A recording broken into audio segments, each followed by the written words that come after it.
નર પ્રજનન તંત્ર અને માદા પ્રજનન તંત્ર વિશે અભ્યાસ કર્યો હતો। નર પ્રજનન તંત્રમાં પુંકેસર વિશે વાત કરી હતી અને માદામાં આપણે સ્ત્રીકેસર વિશે વાત કરી હતી। આપણે વાત કોની કરીએ છીએ? પુષ્પની, કારણ કે ચેપ્ટરનું નામ શું છે? સપુષ્પી વનસ્પતિઓમાં લિંગી પ્રજનન। એટલે આપણે બધું પુષ્પ વિશે જ આમાં ભણવાનું છે। હવે આપણે થોડા આગળ જઈએ કે પરાગનની ક્રિયા કેવી રીતે થાય છે। પરાગનન એવી ક્રિયા છે કે જેની અંદર પરાગાશયમાંથી એટલે કે પુંકેસરનું જે પરાગાશય હોય એમાંથી પરાગરજ સ્ત્રીકેસરના પરાગાસન પર સ્થાપિત થાય છે અને એ ક્રિયાને આપણે પરાગનયન તરીકે ઓળખીએ છીએ। પુંકેસરની પરાગરજ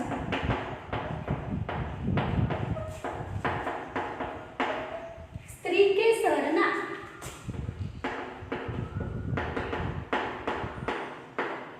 પરાગાસન પર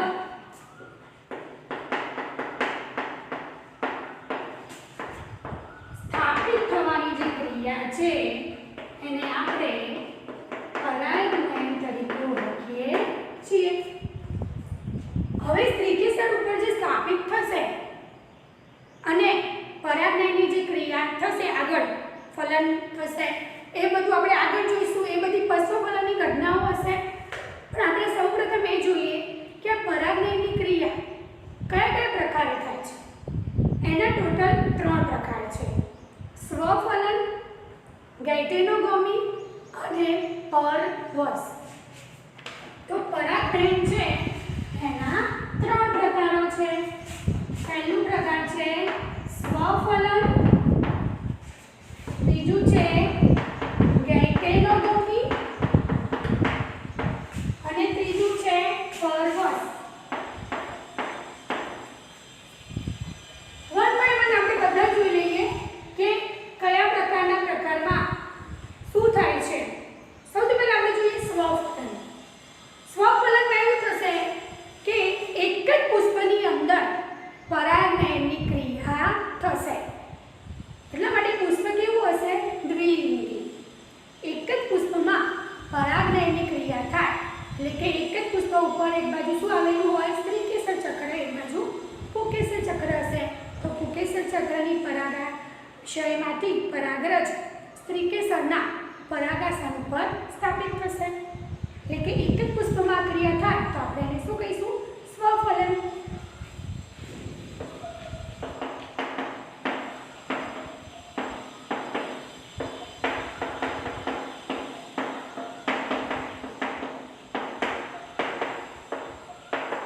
એક જ પુષ્પની અંદર પરાગનયનની ક્રિયા થાય તો આપણે એને સ્વફલન કહીશું।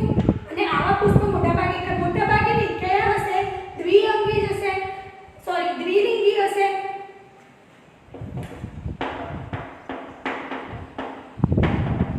કારણ કે દ્વિલિંગી પુષ્પો હશે તો જ એની અંદર પુંકેસર ચક્ર બી હશે અને સ્ત્રીકેસર ચક્ર બી હશે, તો જ એની અંદર સ્વફલનની ક્રિયા થશે। હવે આપણે આગળ વાત કરીએ ગૈટેનોગોમી। ગૈટેનોગોમીમાં શું થાય છે? એક જ વનસ્પતિ પર બે જુદા જુદા પુષ્પ વચ્ચે પરાગનયનની ક્રિયા થાય છે।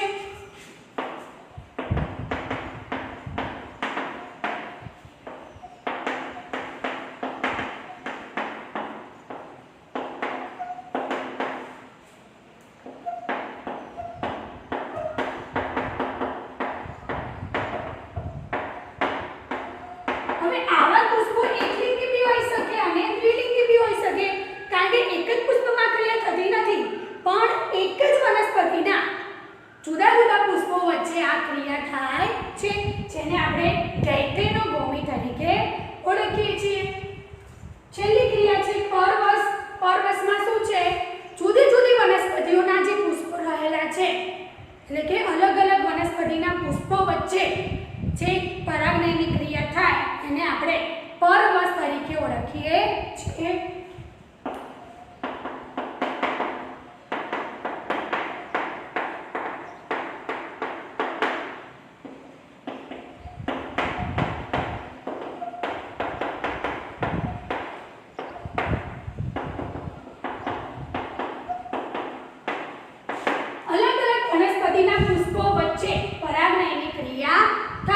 જેને આપણે પરવશ તરીકે ઓળખીએ છીએ. ફરીથી જોઈ લઈએ કે પરાગનયન એટલે શું અને એના પ્રકારો વિશે. પરાગનયન એટલે પુંકેસરની પરાગરજ સ્ત્રીકેસરના પરાગાસન પર સ્થાપિત થવાની જે ક્રિયા છે એને આપણે પરાગનયન તરીકે ઓળખીએ છીએ. પરાગનયનના 3 પ્રકાર છે: સ્વફલન, ગૈધેનોગોમી અને પરવશ. સ્વફલનમાં શું થશે? એક જ પુષ્પની અંદર પરાગનયનની ક્રિયા થશે. ગૈધેનોગોમીમાં શું થશે? એક જ વનસ્પતિની અંદર અલગ અલગ પુષ્પો વચ્ચે પરાગનયનની ક્રિયા થશે. જ્યારે પરવશમાં શું થશે કે વનસ્પતિ જ કેવી હશે? અલગ અલગ, અને એની અંદર અલગ અલગ પુષ્પો હશે. બંને વનસ્પતિ અલગ હશે એટલે પુષ્પો પણ અલગ હશે, અને એ બે વચ્ચે પરાગનયનની ક્રિયા થાય છે. આપણી ટેક્સ્ટબુકની અંદર સ્વફલનમાં થોડોક આપણને એક્ઝામ્પલ આપેલા છે કે જેની અંદર 2 ટાઈપના પુષ્પો જોવા મળે છે. તેવી વનસ્પતિઓના એક્ઝામ્પલ છે કોમેલિના, વાયોલા અને અબુટી. એની અંદર 2 પ્રકારના પુષ્પો જોવા મળે છે. એક પુષ્પનું પ્રકાર છે હવાઈ પુષ્પ અને બીજું છે સંવૃત્ત પુષ્પો. આપણે પહેલા હવાઈ પુષ્પોની વાત કરીએ.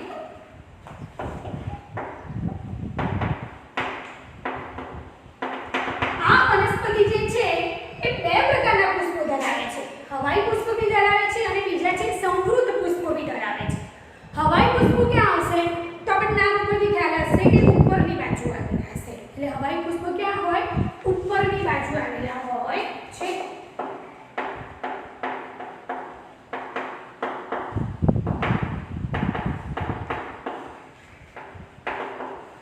અને હવાઈ પુષ્પોના પરાગાશય અને પરાગાસન ખુલ્લા હોય છે. ખુલ્લા હશે એનો મીનિંગ શું થશે કે બહારથી કોઈ પણ પરાગરજ એના પરાગાસન ઉપર સ્થાપિત થઈ શકે. કે પોતે કેવા છે? ખુલ્લા છે. એટલે કે હવાઈ પુષ્પોના પરાગાશય અને પરાગાસન કેવા હોય છે? ખુલ્લા હોય છે. હવે આપણે વાત કરીએ સંવૃત્ત પુષ્પો.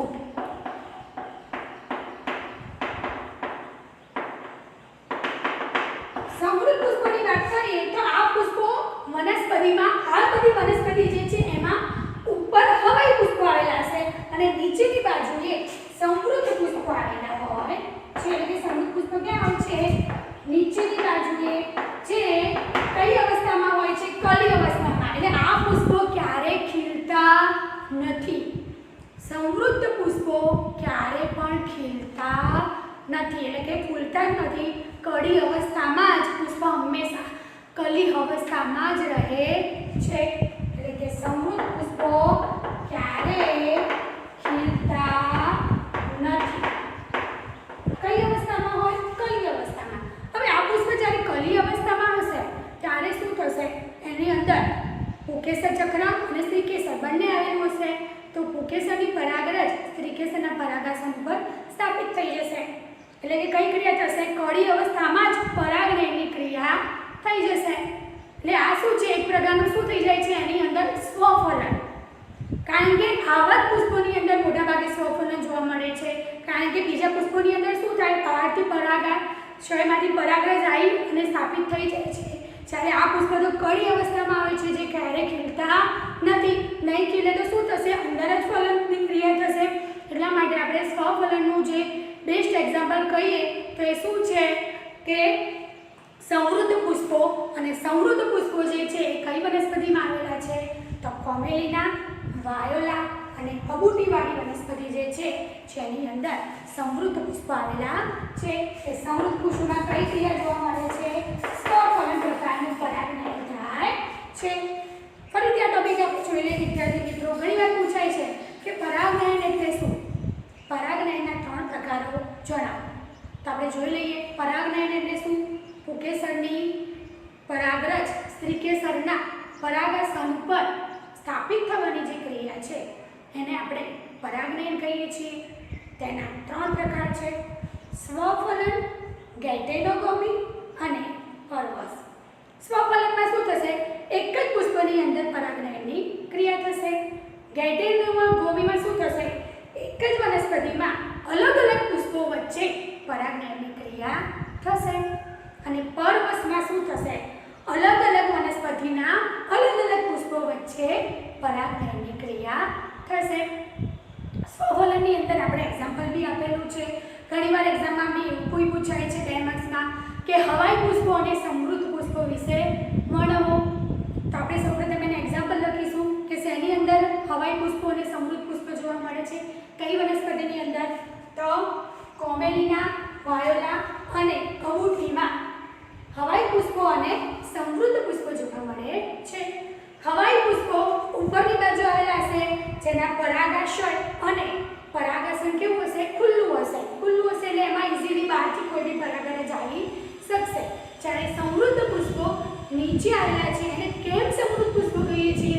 કારણ કે ક્યારે પણ ખીલતા નથી. એ પુષ્પો હંમેશા કળી સ્વરૂપે જ હોય છે અને એની કલિકા અવસ્થામાં જ એની અંદર પરાગનયનની ક્રિયા થઈ જાય છે, જે સ્વફલનનું બેસ્ટ એક્ઝામ્પલ છે. વિદ્યાર્થી મિત્રો, હવે આપણે નેક્સ્ટ ટોપિક પર જઈએ. હવે વિદ્યાર્થી મિત્રો, પરાગનયનની ક્રિયામાં એવું થાય છે કે નરજન્યુ અને માદાજન્યુની વાત કરીશું પુષ્પો માટે સ્પેશિયલી. તો એમાં નરજન્યુ અને માદાજન્યુ બંને કેવા છે? અચલિત છે. કોઈનામાં કશા કેવું આવેલું નથી. એટલે બંને કેવા છે? અચલિત. હવે જ્યારે બંને અચલિત અવસ્થામાં હોય ત્યારે કોઈ આપણે વાહકોની જરૂર પડે છે કે જે વાહક દ્વારા નરજન્યુ માદાજન્યુ સુધી વહન કરી શકે. તો એના માટે આપણે વાહકો જોઈએ છીએ. તો પરાગનયન માટેના વાહકો આપણે આજે ભણીશું. પરાગનયન માટેના વાહકો 2 પ્રકારના હોય છે: અજૈવિક પરિબળો અને જૈવિક પરિબળો. અજૈવિક પરિબળોમાં પવન અને પાણીનો સમાવેશ થશે અને જૈવિક પરિબળોમાં પ્રાણીઓ દ્વારા જે પરાગનયનની ક્રિયા થાય તે. પહેલા આપણે જોઈશું અજૈવિક પરિબળો, જેમાં આપણે પવન દ્વારા અને પાણી દ્વારા પરાગનયન કેવી રીતે થાય છે એ જોઈશું. સૌપ્રથમ તો આપણે વાત કરીએ કે પવન દ્વારા પરાગનયન કેવી રીતે થાય. આપણને સામાન્ય જ ખ્યાલ આવી જશે કે પવન દ્વારા કેવી રીતે પરાગનયન થશે. પવન આવશે, થોડું પવન હશે એટલે પરાગાશય શું થશે? સ્ફોટન પામશે. સ્ફોટન પામીને એમાંથી જે પરાગરજ નીકળી હશે એ ઉડશે. ઉડી અને ક્યાં જશે? સ્ત્રીકેસરના પરાગાસન ઉપર સ્થાપિત થશે. એટલે કે પવન દ્વારા પરાગાશયની પરાગરજ સ્ત્રીકેસરના પરાગાસન ઉપર સ્થાપિત થાય છે. એટલા માટે આપણે એને કહીશું કે આ પ્રકારનું વહન જે છે, આ પ્રકારનું પરાગનયન જે છે કોના દ્વારા થાય છે? તો પવન દ્વારા. તો આપણે પહેલા જોયું પવન દ્વારા થતું પરાગનયન. પવન દ્વારા જે પરાગનયન થાય છે એની પરાગરજ કેવી હોય છે આપણે જોઈએ. તો એની પરાગરજ કેવી હોય છે? નાની. કેમ? કે ઉડી શકે. સૂકી હોય છે, હલકી હોય છે અને ચીકાશવાળી હોતી નથી. એટલે કે ચીકાશ રહિત હોય છે, કે સ્પીડમાં ઉડી શકે છે. જો ભારે હશે તો ઉડી શકશે નહીં. એટલે કે નાની હોય છે, હલકી હોય છે, સૂકી હોય છે અને ચીકાશ રહિત હોય છે. એના પુકેશ ચક્રની વાત કરીએ તો એના પુકેશ કેવા હોય છે? ખુલ્લા અને મોટા હોય છે. કેમ ખુલ્લા હોય છે? કારણ કે જેવું પવન આવશે તરત એ અંદરથી ઉડી શકે પરાગરજ. એટલા માટે ખુલ્લા અને મોટા હોય છે. પરાગાસન જે છે કેવું હોય છે? પીછાયુક્ત. સ્ત્રીકેસરનું પરાગાસન પીછાયુક્ત હશે. કેમ? કારણ કે જે પરાગરજ આવે છે બહારથી એ પરાગરજને શું કરે છે? જકડી રાખે છે. અને જકડી રાખવા માટે એમાં પીછાયુક્ત આવરણ આવેલું હોય છે. એની ઉપર પીછાયુક્ત હોય છે. વાત પરાગિત પુષ્પોની અંદર વાત કરીએ તો સામાન્યતઃ એક અંડકયુક્ત બીજાશય કે જે બીજાશયની અંદર માત્ર કેટલું એક જ અંડક આવેલું હોય એવા અનેક પુષ્પો ધરાવતો પુષ્પ વિન્યાસ ધરાવે છે. એટલે કે અનેક પુષ્પો જે છે એ ભેગા મળીને પુષ્પ વિન્યાસની રચના કરશે. પુષ્પ વિન્યાસ કોને કહેવાય? આપણે ધોરણ 11માં ભણી ગયા હતા કે ઘણા બધા પુષ્પો જે ગોઠવણી છે શાખા ઉપર એને આપણે શું કહીશું? પુષ્પ વિન્યાસ. એક સરસ મજાનો પુષ્પ વિન્યાસ રચે છે. એનું એક્ઝામ્પલ છે મકાઈ ડોડો. બરોબર? આપણે જે મકાઈ ડોડો છે એની અંદર આ પ્રકારનું પરાગનયનની ક્રિયા થાય છે અને જેની અંદર બીજાશયમાં માત્ર એક જ અંડક હોય છે અને એની અંદર એવા બધા મળી અને સરસ મજાના પુષ્પ વિન્યાસની રચના કરે છે. હવે આપણે જોઈએ પાણી દ્વારા પરાગનયન કેવી રીતે થાય. પાણી દ્વારા આપણને નામ ઉપરથી ખબર પડે કે મોટા ભાગની જે જલીય વનસ્પતિઓ હશે એની અંદર પાણી દ્વારા પરાગનયન થશે. પાણી બી વહેતું હોય છે. વહેતા માધ્યમથી નરજન્યુ જે છે એ માદાજન્યુ સુધી એટલે કે સ્ત્રીકેસર સુધી પહોંચે છે. પુષ્પોની વાત કરીએ એટલે નરજન્યુ તરીકે શું હશે? પરાગરજ અને માદાજન્યુ તરીકે સ્ત્રીકેસરની અંદર જે અંડક આવેલું છે તે. તો અહીંયા લગભગ 30 જેટલી મર્યાદિત પ્રજાતિમાં જ જળ દ્વારા એટલે કે પાણી દ્વારા પરાગનયનની ક્રિયા થાય છે. આપણે અગાઉના લેક્ચરમાં બી વાત કરી હતી ચેપ્ટર નંબર 1 માં કે લીન, દ્વિઅંગી અને ત્રિઅંગી જે છે એ પાણી જે છે એની અંદર શું થાય છે? પાણીના માધ્યમથી નરજન્યુ જે છે માદાજન્યુ સુધી પહોંચે છે. લીન, દ્વિઅંગી અને ત્રિઅંગીમાં પાણીનું માધ્યમ હશે અને વહન દ્વારા નરજન્યુ જે છે માદાજન્યુ સુધી પહોંચશે. મોટાભાગની એકદળી વનસ્પતિઓ જે છે એટલે કે એવી કેવી જલીય એની અંદર પાણી દ્વારા પરાગનયન જોવા મળે છે. બીજી જલીય વનસ્પતિઓ જોઈએ જેવી કે જળકુંભી અને જલીય લીલી. આના પુષ્પો જે છે એ જળ સપાટીની ઉપર તરફ રહે છે એટલે કે પાણી હશે એ ઉપરની બાજુ એના પુષ્પો હશે. તો આમાં બીજું બી થશે કે પવન દ્વારા બી પરાગનયન થવાની સંભાવના રહેશે કારણ કે પવનથી બી પરાગરજ જોડીને આવી શકે છે. એટલે કે આમાં સ્થળક પુષ્પો દ્વારા પણ પરાગનયન એની અંદર થશે. કઈ કઈ વનસ્પતિ? જળકુંભી અને જલીય લીલી. એના પુષ્પો ક્યાં રહે છે? તો જળ સપાટીની ઉપરની તરફ રહે છે. હવે આપણે વાત કરીશું વેલેસ્નેરિયા. આ જે વેલેસ્નેરિયા નામની જે વનસ્પતિ છે જલીય વનસ્પતિ એના માદા પુષ્પો લાંબા વૃત્ત વડે, વૃત્ત એટલે શું? એક પ્રકારનું સ્પ્રિંગ જેવું હશે. આવી રચના હશે સ્પ્રિંગ જેવી. આ સ્પ્રિંગ જેવી રચના ઉપર આવે છે અને શું કરે છે કે માદા પુષ્પો ઉપરની તરફ આવશે. ત્યારબાદ પરાગાશયમાંથી એમાં જે નર પુષ્પો હશે એ પરાગાશયમાંથી પરાગરજ પણ ઉપરની તરફ મુક્ત કરે છે અને બંને એકબીજાના સંપર્કમાં આવી એટલે કે નર પુષ્પ ક્યાં જશે? નરજન્યુ ક્યાં જશે? માદા પુષ્પ તરફ અને બંને વચ્ચે પરાગનયનની ક્રિયા થાય છે. આપણે ઉદાહરણો જોઈ લઈએ કે કોની અંદર પાણી દ્વારા પરાગનયન થાય છે. તો હાઇડ્રીલા છે, મીઠા જળની વનસ્પતિઓ જે છે અને દરિયાઈ ઘાસ જે છે જેમાં પાણી દ્વારા પરાગનયનની ક્રિયા થાય છે. હવે આ બંને પ્રકારના જે પરાગનયનના છે એના પુષ્પો રંગબેરંગી હોતા નથી કારણ કે એ લોકોને કીટકોને કંઈ આકર્ષવાનું કાર્ય હોતું નથી કારણ કે બંનેમાં પવન અને પાણી દ્વારા પરાગનયનની ક્રિયા થાય છે. પવનમાં થશે અને જે પાણી વાળી વનસ્પતિઓ હશે એમાં પાણી દ્વારા પરાગનયનની ક્રિયા થશે. હવે આપણે અગાઉનો ટોપિક જોઈશું જૈવિક પ્રાણીઓનો. તો વિદ્યાર્થી મિત્રો આ એકવાર જોઈ લો પછી આપણે જૈવિક પ્રાણીઓ વિશે જે ક્રિયા થાય છે એ જોઈએ. વિદ્યાર્થી મિત્રો હવે આપણે પ્રાણીઓ દ્વારા જે પરાગનયનની ક્રિયા થાય છે તે જોઈશું. પ્રાણીઓ દ્વારા પરાગનયન થશે તો એ વખતે આપણને એટલો તો ખબર પડે કે પુષ્પો કેવા હશે? આકર્ષક હશે કારણ કે જોઈને પ્રાણીઓ આકર્ષાય છે અને એની તરફ જાય છે. એમાં શું થશે? તો પરાગાશયમાંથી પરાગરજ એ કીટકો અથવા ભમરીઓ કોઈ પણ હશે એના દ્વારા સ્ત્રીકેસરના પરાગાશય ઉપર એ ઉડીને લઈ જાય છે. અને આ જે ક્રિયા થાય છે એને આપણે શું કહીશું કે પ્રાણીઓ દ્વારા પરાગનયનની ક્રિયા. એને આપણે ચૂંફીલી તરીકે બી ઓળખીએ છીએ. આ પ્રકારની જે વનસ્પતિઓ છે એના પુષ્પો કેવા હોય છે? મોટા હોય છે, રંગબેરંગી હોય છે, સુગંધવાળા હોય છે, મધુર રસ હોય છે. એની અંદર રસ હોય છે કે જેને ચૂસવા માટે કીટકો શું આવે છે ત્યાં અને એમાંથી પરાગરજ લઈ જાય છે અને ક્યાં સ્થાપિત કરે છે? સ્ત્રીકેસરના પરાગાશય ઉપર. પુષ્પ વિન્યાસ જે છે એ કેવો હોય છે? પ્રાણીઓ એની તરફ આકર્ષાય એ ટાઈપનો પુષ્પ વિન્યાસ ધરાવે છે. પરાગરજ જે છે એ ચિકાસયુક્ત હોય છે. કેમ ચીકણી હોય છે? કારણ કે પ્રાણીઓના દેહ સાથે ચીપકી જાય છે એટલે કેવી હોય છે? ચિકાસયુક્ત. પ્રાણીઓ સાથે ચીપકી જશે અને ત્યારબાદ ક્યાં જશે? સ્ત્રીકેસરના પરાગાશય ઉપર સ્થાપિત થઈ જશે. અને આપણે એક્ઝામ્પલ જોઈએ તો કયા છે? મધમાખી છે, પતંગિયા છે. ઘણા બધા એક્ઝામ્પલ છે આપણે અમુક અહીંયા લખેલા છે. મધમાખી છે, પતંગિયા છે, કીટકો છે, ભમરીઓ છે, ફૂદા છે, ચામાચીડિયું છે.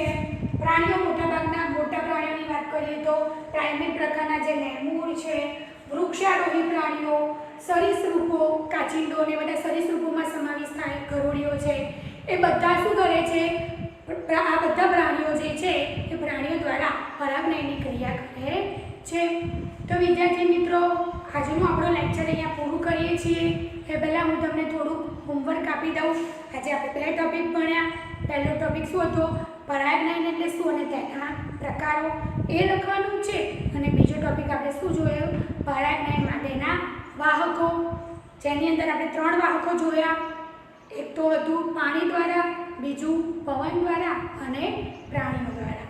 તો ત્રણેય વસ્તુ લખીને તમારે મને મોકલવાની છે. ત્યાં સુધી બધાને થેન્ક યુ.